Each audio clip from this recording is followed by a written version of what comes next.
ဟယ်လိုတစ်စက်ရိုက်လုပ်ငန်းကိုလုပ်ကိုင်နေကြတဲ့ညီကိုမောင်နှမတွေအားလုံးပဲမင်္ဂလာပါဒီဗီဒီယိုလေးထဲမှာတော့ကြော်ညာအိတ်တွေပေါ်မှာတစ်စက်ရိုက်ဖို့အတွက်အမြန်ဆုံးနဲ့ကျွန်တော်တို့ဒီဇိုင်းတစ်ခုကိုဘယ်လိုမျိုးဖန်တီးမလဲဆိုတာကိုလုပ်ပြပေးသွားမှာပဲဖြစ်ပါတယ်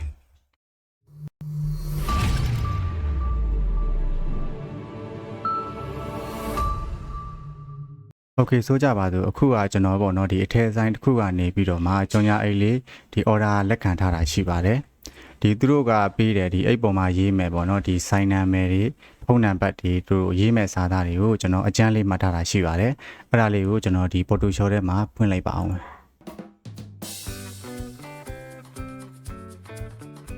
ဒေါ်နန်းနွယ်ပေါ့နော် sign number ကတော့ဒေါ်နန်းနွယ်အထက်စတိုးပြီးလို့ရှိရင်ဒီဖုန်းနံပါတ်လေးတွေပေါ့နော်ဖုန်းနံပါတ်လေးတွေပြီးရင်အောက်ကဝယ်ယူအပ်ပြီးမှုကိုကျေးဇူးတင်ပါဒီလောက်ပဲပေါ့နော်ဒီလောက်ရိုးရှင်းရှင်းလေးပဲသူက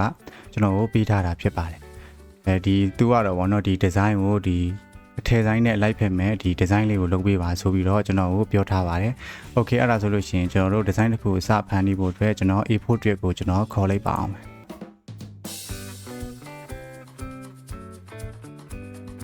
ဒီပထမဆုံးကျွန်တော်တို့ကဒေါ်နန်းနွယ်ဆိုတဲ့ဒီဒေါ်နန်းနွယ်တော့ test store တော့ဗောနော်အရင်ဆုံးကျွန်တော်စာတွေကိုကျွန်တော်အရင်ဆုံးရိုက်ထည့်လိုက်မယ်ဗောနော်စာတွေကိုရေးလိုက်မယ်ပြီးမှကျွန်တော်ဒီနေရာလေးတွေဆင်းပြီးတော့ကျွန်တော်လောက်ကြည့်မယ်ပေါ့နော်โอเคအဲ့ဆိုလို့ရှိရင်ကျွန်တော်ဒီနေရာကဒီတိုက်တူးလေးကိုရေးပြီးတော့ကျွန်တော်စာသားလေးတွေကျွန်တော်ရိုက်ထည့်လိုက်ပါအောင်မယ်ဒေါ်နန်းနယ်ပေါ့နော်ဒီဒေါ်နန်းနယ်လေးကိုနော်ဖောက်လေးကိုโอเคဒီဖောက်လေးကိုချက်ထားပြီးတော့ကျွန်တော်ဒါလေးကိုနည်းနည်းလေးကျွန်တော်ကြီးလိုက်မယ်ပေါ့နော်โอเคဒေါ်နန်းနယ်ပြီးလို့ရှိရင်ကျွန်တော်တို့ဒီဘက်မှာတစ်ချက်ကြီးလိုက်မယ်ဒီမှာ attach store ပေါ့နော် attach store ကိုကျွန်တော်ရိုက်လိုက်မယ်ပေါ့နော်Okay attach to ဒီ set ကိုဒီ attach to ကိုတော့ကျွန်တော်ဖောင်းလေးပြောင်းလိုက်ပါအောင်ပဲပေါ့နော်။တော့တခြားကွဲတဲ့ဖောင်းလေးကိုကျွန်တော်ပြောင်းထားလိုက်အောင်ပေါ့နော်။နောက်မှကျွန်တော်တို့ဒီ live ဖက်မဲ့ design လေးတွေကို live ဖက်မဲ့စာသားနဲ့ပေါ့နော်။ live ဖက်မဲ့အားလေးကိုကျွန်တော်ထားပြီးတော့လုပ်ကြည့်မယ်ပေါ့နော်။ပြီးရင်ကျွန်တော်ဖုန်းနံပါတ်လေးတွေတစ်ခါတည်းကျွန်တော်ရေးထားလိုက်ပါအောင်မယ်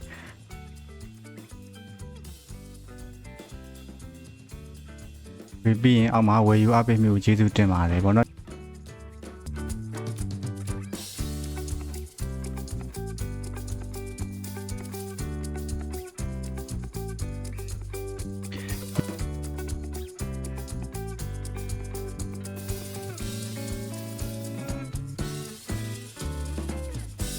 โอเคဒါဆိုလို့ရှိရင်တော့ကျွန်တော်တို့ customer အပ်တဲ့ဒီစာတွေအကုန်လုံးကျွန်တော်ရေးထည့်ပြီးသွားပြီဖြစ်တယ်ဒီ sign number ကဒေါ်နန်းနယ်ပေါ့နော်ဒီ attach store ဒီဖုန်းနံပါတ် value အပေးမှုကိုကျေးဇူးတင်ပါတယ်ကျွန်တော်ဒါလေးတွေကိုရေးပြီးသွားပြီဆိုလို့ရှိရင်ဒီ design လေးကိုကျွန်တော်တို့ကဒီအထည်ဆိုင်နဲ့ live ဖက်အောင်လှပအောင်ကျွန်တော်တို့ကဒီ design လေးကိုလုပ်မယ်ပေါ့နော်โอเคအဲ့ဒါဆိုလို့ရှိရင်ကျွန်တော်တို့အဆင်ကြည့်ရအောင်ပေါ့နော် design လေးကိုဒီဒေါ်နန်းနယ်ဆိုတဲ့ဒီ file လေးကတော့ကျွန်တော်ဒီ file လေးကိုပဲအသုံးပြုလိုက်ပါမယ်ပေါ့နော် file 22လေးနဲ့ဒီဒေါ်နန်းနယ်ဆိုတဲ့ sign number လေးနဲ့လည်းဒီလိုက်တဲ့အနေထားလေးမှာရှိတယ်ပေါ့နော်ဒီ file လေးနဲ့ဒီဆေးရိုက်ဖို့အတွက်ဆိုလို့ရှိရင်လည်းအဆင်ပြေပါတယ်ပေါ့နော် file ကထူတဲ့အတွက်ဒီ file လေးကိုပဲထားလိုက်ပါမယ်။ Okay အထက် store ကိုတော့ကျွန်တော်တခြား file လေးတွေကျွန်တော်ရွေးကြည့်ပါအောင်မယ်ပဲ file လေးလှမလဲပေါ့နော်အထက် store နဲ့ Okay Okay ဒါလေးဆိုလည်းမဆိုးဘူးပေါ့နော် Okay ဒီဟာလေးပဲကောင်းမှတင်တယ်ပေါ့နော်ကျွန်တော်ဒီဟာလေးကိုကျွန်တော်သုံးလိုက်ပါမယ်။ဒီဟာလေးကိုကျွန်တော်သုံးပြလိုက်မယ်ပေါ့နော်ဒီဟာလေးမဆိုးဘူးOkay ဒီဟာလေးကိုကျွန်တော် font size လေးကိုနည်းနည်းလေးကြီးလိုက်မယ် Okay ဒီနားလောက်မှာထားလိုက်မယ်ပေါ့နော်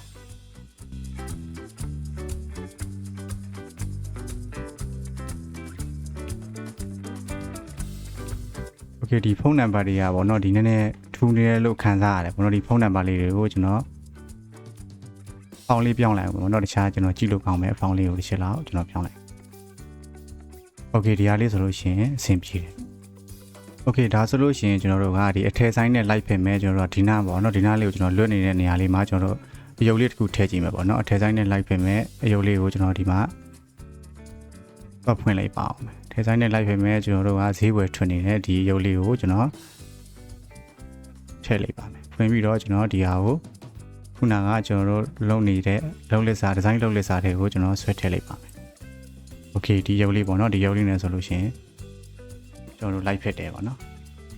တော့ဒီလိုမျိုးအယုတ်လေးတွေကျွန်တော်တို့ design လုပ်တဲ့အခါမှာလိုအပ်တဲ့ကျွန်တော်တို့ shape တွေ icon လေးတွေကိုဘယ် website တွေမှာ download လုပ်ပြီးတော့ကျွန်တော်တို့ free အသုံးပြုလို့ရတယ်ဆိုတာကိုဒီ design လေးလုပ်ပြီးတဲ့အခါမှာကျွန်တော်ဆက်ပြီးတော့ပြောပြပေးပါမယ် Okay နောက်တစ်ခုအနေနဲ့ကျွန်တော်တို့ကဒီဖုန်းနံပါတ်ပေးလေးတွေမှာကျွန်တော်တို့ဖုန်း icon ပုံလေးတွေကျွန်တော်တို့ ထည့်မယ်ပေါ့နော်ဒီတိုင်းဆိုလို့ရှိရင်ကြည့်လို့မလှဘူးပေါ့နော်ဒီဖုန်းနံပါတ်ရဲ့ဘေးလေးတွေမှာဖုန်းပုံစံလေးတွေကျွန်တော်တို့ကထည့်ဖို့လိုအပ်ပါတယ်အဲကြောင့်ကျွန်တော်ဖုန်း icon လေးတစ်ခုကိုကျွန်တော်ဖွင့်လိုက်ပါအောင်ပေါ့နော်ဒီထဲမှာ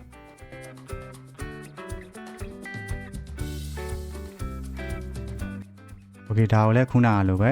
ကျွန်တော်တို့ခုနကလုပ်တဲ့ design တွေကိုကျွန်တော်ဆွဲထည့်လိုက်ပါမယ်ဒီခုနကလုပ်တဲ့ကျွန်တော်တို့ဒီ design ပေါ်လေးမှာတင်ထားလိုက်ပါတင်ထားပြီးတော့မှဒီမှာဆွဲထည့်လိုက်လို့ရှိရင်ကျွန်တော်ဒီထက်ကိုရောက်သွားပြီဖြစ်ပါတယ်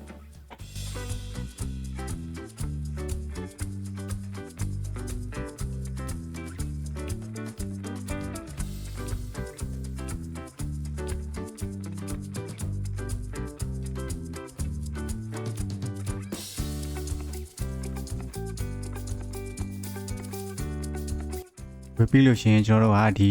ဖုန်း icon လေးကို layer ထပ်ပွားလိုက်ပါမယ် layer ပွားကိုလည်းကျွန်တော် keyboard က control G နဲ့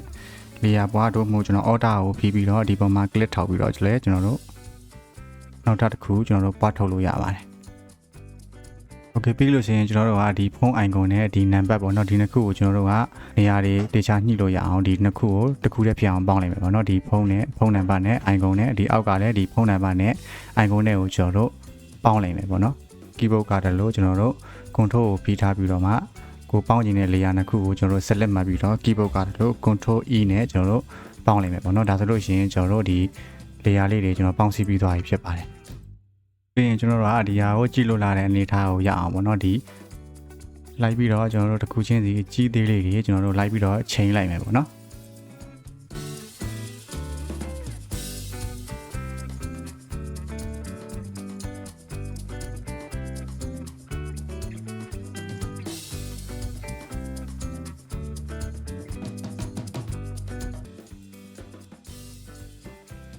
โอเคဒီလောက်ဆိုရင်တော့ကြည့်လို့အဆင်ပြေသွားပြီထင်တယ်ပေါ့နော်ကျွန်တော်တို့8ပုံမှာရိုက်ပြီးတဲ့အနေထားကိုတွေ့နိုင်မှုအတွက် mock-up အနေနဲ့ကျွန်တော်တို့လုပ်ကြည့်အောင်ပေါ့နော် mock-up file လေးကိုကျွန်တော်8 file လေးကိုကျွန်တော်ဖွင့်လိုက်ပါအောင်မယ်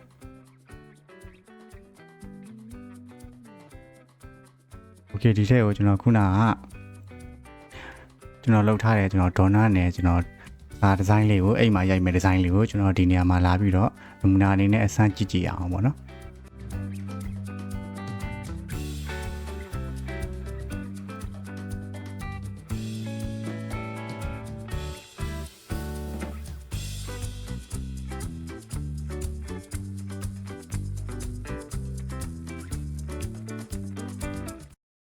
ကျွန်တော်တို့ဒီဟာကိုကျွန်တော်တို့အယောင်ပြောင်းကြည့်အောင်ပေါ့အယောင်ပြောင်းကြည့်ဖို့အတွက်ကျွန်တော်ဒီဟာကို layer ဖြစ်အောင်ကျွန်တော်လုပ်လိုက်အောင်ပေါ့နော်ဒီနှစ်ခုကိုကျွန်တော်ပေါင်းလိုက်မယ်ပေါင်းပြီးတော့ကျွန်တော်ဒီဟာကို click မှတ်ပြီးတော့မှကျွန်တော်အဖြူရောင်လေးထည့်ကြည့်မယ်ပေါ့နော်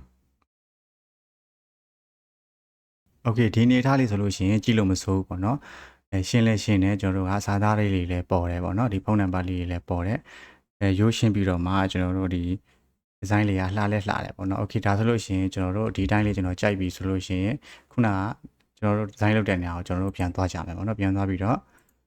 ဒီတိုင်းကိုကျွန်တော်တို့ကဒီ print ထုတ်ပြီးတော့မှပေါင်ကူလို့ရပြီပဲဖြစ်ပါတယ် Okay ကျွန်တော်ဆက်ပြီးတော့ပေါ့နော်ဒီလို icon လေးတွေကိုကျွန်တော်ဘယ်မှာရှားမလဲဘယ်မှာ free ရနိုင်မလဲဆိုတာကိုဆက်ပြီးတော့ပြောပြပေးပါမယ် Okay အခုဆက်ပြီးတော့မှဒီ design ဆွဲတဲ့အခါမှာပေါ့နော်လိုအပ်တဲ့ icon လေးတွေ shape လေးတွေကိုဘယ်မှာ free download လုပ်လို့ရမလဲဆိုတာကိုဆက်ပြီးတော့ကျွန်တော်ပြောပြပေးပါမယ် Okay ကျွန်တော်ဒီ Chrome browser တွေကိုသွားလိုက်ပါမယ်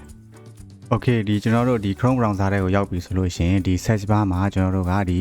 PNG3 ဆိုပြီးတော့ရိုက်ရှာလိုက်ပါ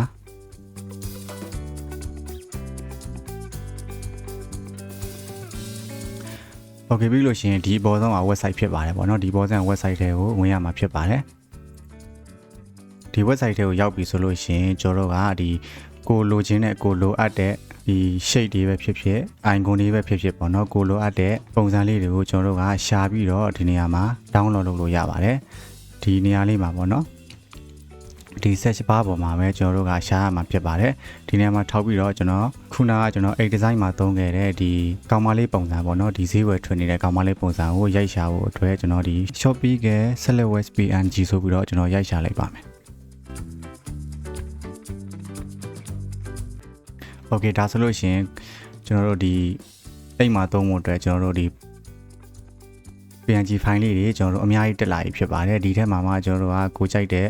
ပုံရွေးပြီးတော့ကျွန်တော်တို့ download လုပ်လို့ရပါတယ်ဒီနေရာမှာကျွန်တော်တို့ကဒီစိမ့်လေးတွေပေါ့နော် free ဆိုပြီးတော့သူရေးထားတာတွေဆိုလို့ရှိရင်ကျွန်တော်တို့ free ယူသုံးလို့ရမှာဖြစ်ပါတယ်ဒီတချို့ဟာတွေဆိုလို့ရှိရင်တော့ free ယူသုံးလို့မရဘူးပေါ့နော်ကျွန်တော်တို့ကဒီ pro ဝယ်ပြီးတော့ကျွန်တော်တို့သုံးမှရမှာဖြစ်ပါတယ်ပတ်စံပေးသုံးမှရမှာဖြစ်ပါတယ်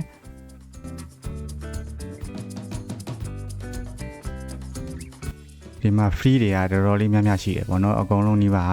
free တွေပေးထားပါတယ်တချို့ဟာတွေဆိုလို့ရှိရင်တော့တို့ဒီ free မရဘူးပေါ့နော် free မရတဲ့ဟာတွေဆိုလို့ရှိရင်တော့တကယ်ကသုံးလို့မရပါဘူးတို့ free ပေးတဲ့ဟာတွေဆိုလို့ရှိရင်တော့သုံးလို့ရပါတယ်ပေါ့နော်ဒီထဲမှာမကြိုက်သေးဘူးဆိုလို့ရှိရင်ကျွန်တော်တို့ pay to ကိုဆက်ပြီးတော့တွားလို့ရတယ်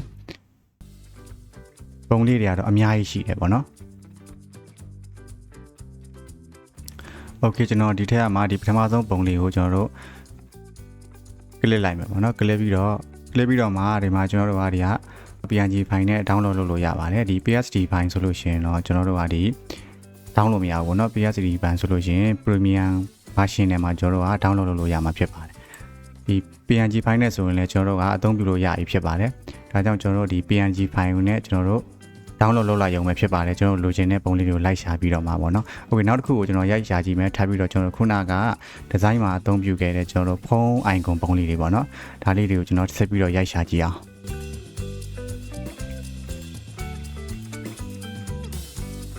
Okay ဒီမှာဖုန်း icon ဆိုတာလေးတက်လာပြီကျွန်တော်နှိပ်ပြီးရှာကြည့်လိုက်မယ် Okay ဒါဆိုလို့ချင်းဖုန်း icon ပုံလေးတွေကျွန်တော်အများကြီးမကြလာမှာဖြစ်ပါတယ်ဒီထဲမှာကျွန်တော်တို့ကကြိုက်တဲ့ပုံစံလေးတွေကို like ရွေးပြီးတော့ကိုယ့်ဘာကို like ရွေးပြီးတော့ download လုပ်လို့ရပါတယ်ဒီကျွန်တော်ဒီပုံလေးကိုကျွန်တော်ဥပမာလေးနဲ့ဒီပုံလေးကိုလိုချင်တယ်ဆိုလို့ရှိရင်ဒီမှာ PNG file နဲ့ download လုပ်လို့ရပြီဖြစ်ပါတယ်ဒီလိုမျိုးပေါ့နော်ကျွန်တော်တို့ free use လုပ်လို့ရမယ် website တွေကအများကြီးရှိပါတယ်ကျွန်တော်ကဒီတစ်ခုကိုနမူနာပြလိုက်တာဖြစ်ပါတယ်ဒီ website တွေကိုကျွန်တော်ဒီ free နောက်ထပ် free ရတဲ့ website တွေကိုဒီ video ရဲ့ကျွန်တော် description မှာလည်းကျွန်တော်ချထားပေးပါမယ်ပေါ့နော် Okay ဒါဆိုလို့ရှိရင်ကျွန်တော်ဒီ video လေးကိုဒီနေရာမှာပဲ break လိုက်ပါတော့မယ်ဒီ design နဲ့ print ticket နဲ့တွေကိုပုံမလေ့လာနိုင်မှုအတွက်ကျွန်တော်ရဲ့ channel လေးကို subscribe လေးလုပ်ထားပေးဖို့လည်းမမေ့ပါနဲ့နောက် video မှာပြန်ဆုံပါမယ်အားလုံးတားရတဲ့အနေလေးဖြစ်ပါစေ